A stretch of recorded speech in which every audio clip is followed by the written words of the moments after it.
Hey, what's up guys? I'm back with yet another hoverboard video, and before you read the title and say, oh my god, you broke it, just calm down. I didn't break it, but it did take a lot of damage. But this video is to show you guys a way to fix that, and before I continue, I just want to thank my mom for helping me and going out and getting the supplies.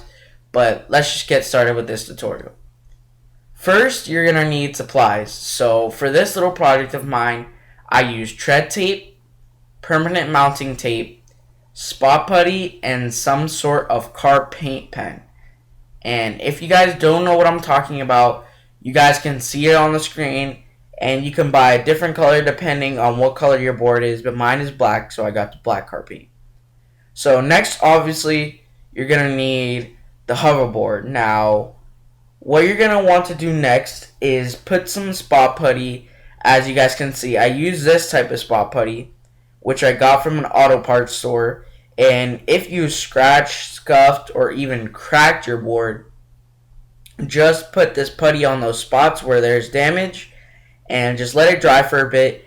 And once it's done drying, it's time for the next step. So for the next step, you're going to need a sanding block and sand down those spots where you've placed the putty, so that it's just as smooth as when you got it.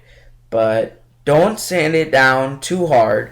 Do it softly, because you don't want to undo what you've just done with the putty.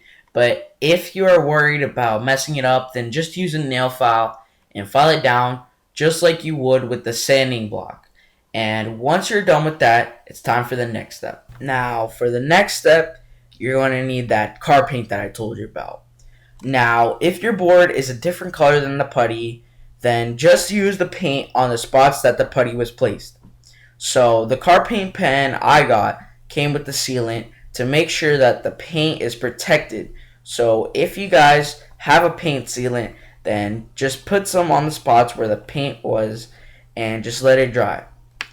Now for the next step, you're gonna need to put the mounting tape on the sticky side of the tread tape. Now, I know that the tread tape has an adhesive, but this is just to make sure that the tread tape doesn't come off, because if you're boarding like crazy, then stuff's gonna happen. So you don't want to have that tread tape coming off.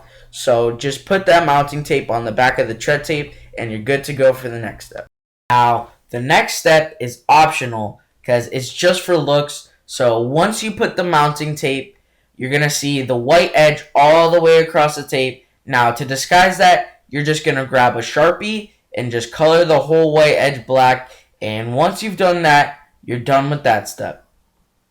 Now for the last step, you're going to want to put your tread tape all along the places where your board gets scratched the most. So that means the round wheel part of the board, because when you bail or fall off, it'll keep rolling and get really scratched up. But after you're done putting the tread tape, then you're good to go. Now, the reason we put the putty and the paint is to cover up all the damage that the board has taken in the past and to make it look like it just got out of the box.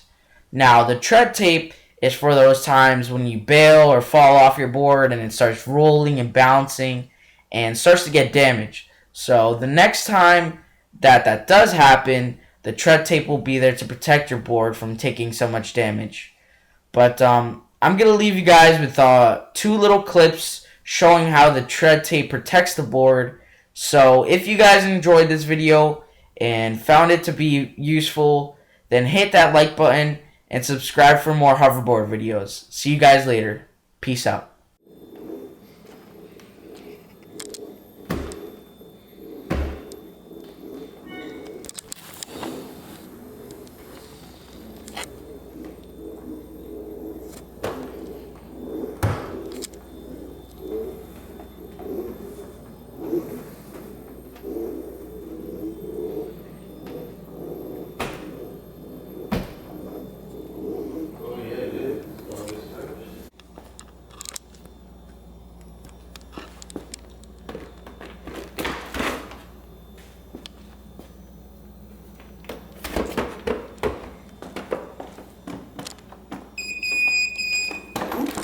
Holy crap.